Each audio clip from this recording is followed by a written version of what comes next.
Hi, I'm Luke. I'm a film and TV editor. I've been working in post-production for nearly 10 years, and today I'm going to explain. Now, the first thing you might be asking yourself here is, what actually is a cutting room? It's a bit of a broad question, and it can mean a few different things, but ultimately it's this: the room, or rooms, where a film or TV show is actually cut. And by cut, I mean edited.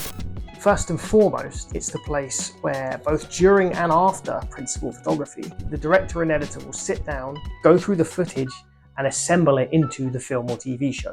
The department is typically referred to as editorial, or offline editing. I know what you're thinking. The word department is probably a bit of a stretch to describe just one person, but there's usually an entire team working to support this process.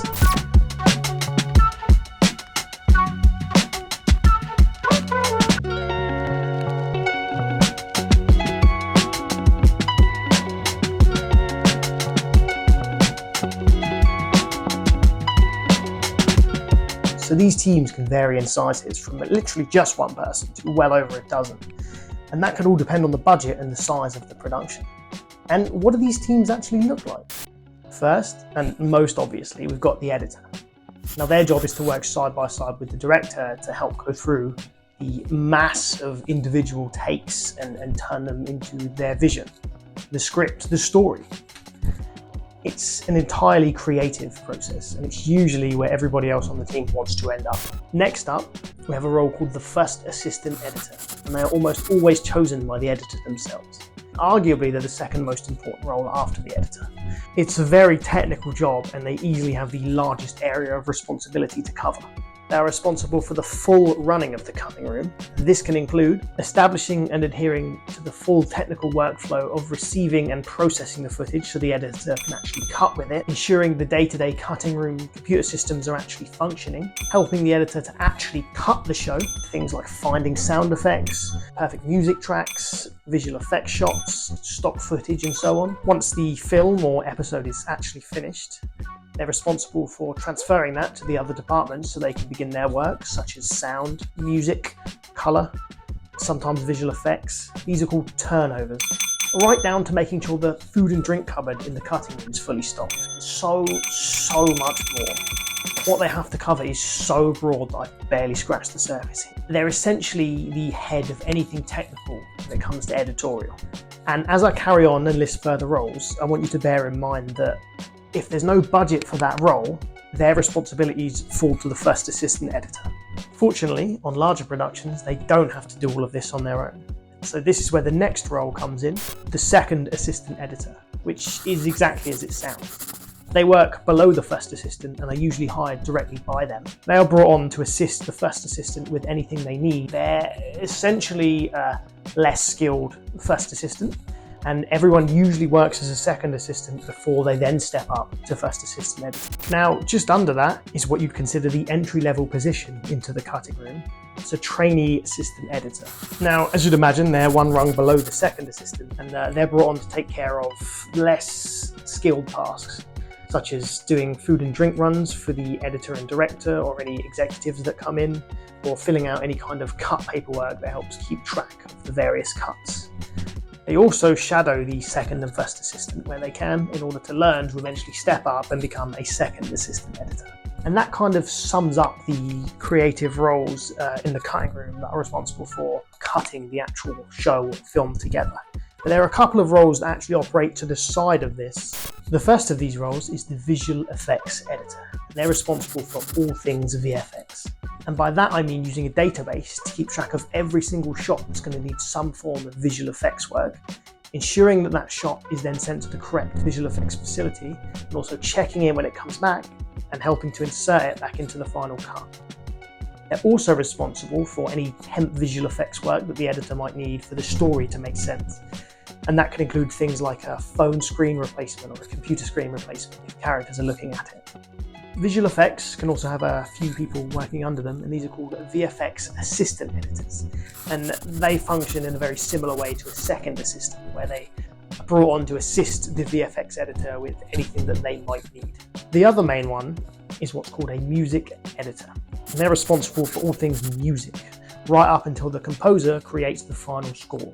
An example of what they might do during the process is if an editor can't find a piece of music or can't make a piece of score they like fit a scene, they'll hand that off to the music editor and they will either find a new track or edit the current track to help it fit the scene and flow better. Once the show or film is picture locked and the composer begins to work on the final score, the music editor will stay on and work alongside them. They essentially become the continuity for the music, providing the musical feel based on what the editor and director originally intended. Once again, music editors can have assistants called assistant music editors, and much like second assistants, they're brought on to help with whatever the music editor needs them for, and they can be brought on for any length of time. So that about sums up the main roles in an editorial department. How are they actually structured? There can be multiple people in each role, and typically on big TV shows, you'll have multiple editors, each responsible for certain episodes. Your smallest and most basic editorial team, usually on a low budget, low VFX production, consists of an editor and their first assistant. Say it's a slightly bigger show and a second assistant editor will join. Perhaps there's two editors. There can be one first assistant for each and they would share a second. Suddenly it's a larger film. Perhaps there's also the budget for a trainee and a VFX editor. As you can see, the scale and makeup of the department can vary greatly, right up to something like this. 3 editors, each with their own first assistant, with them sharing 2 assistants and a trainee, then 2 VFX editors, 2 VFX assistants, alongside this a music editor and an assistant editor. And with that, we're at a team of 15 people already. And just to be clear, that's not the limit. Depending on the size and budget of the production, there can be any number of people. And these roles all differ in employment length. Not everybody's involved from the first day of the show to the last. A production's lifespan is primarily split into 3 stages: pre-production, production, and post-production. The editor or editors are usually hired close to the end of pre-production, and they work throughout production, assembling all of the footage that's shot each day as it comes in. Through then on to post, where they only stay on until the episode or film that they're working on is picture locked. And they may stay on a few weeks after this to offer any creative clarity at that stage to different departments, but that's usually in a much smaller role. The first assistant editors are then hired next, usually immediately after the editor by the editor themselves. The first can stay on then right through to the end of post-production, being on hand to turn over the finished episodes or films to each department, and then being on further standby for any kind of technical support that they're going to need. The second assistant editor, again, is usually hired right after the first and chosen by the first. They then will finish before the first at some point during post-production. How much earlier that is can vary quite a bit. Sometimes they're only brought on to help during shoot, but sometimes they'll be on till a week before the first assistant editor.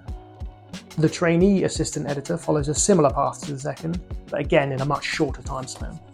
The VFX editor typically starts in pre-production too, being on hand to discuss the work pipeline for getting the footage that requires visual effects to the visual effects facility. And they'll usually then be on hand until the very end, as visual effects is the last thing that's normally finished. I'm sure you've all heard of the crunch.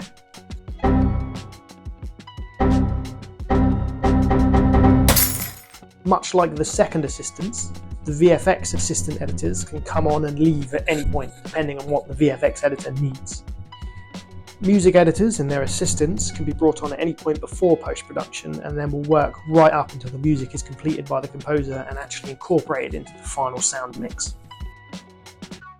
And so that kind of sums up the timeline of each job role within the cutting room. Now I do want to caveat that and everything I've described is subject to change based on the needs of the production, and that includes the amount of people in each job role, the time they're on each job, and kind of everything really. And that kind of sums up how a cutting room works in the modern day. I hope you learned something, I hope you enjoyed it. Pop this video a like if you did, subscribe for more. Cheers.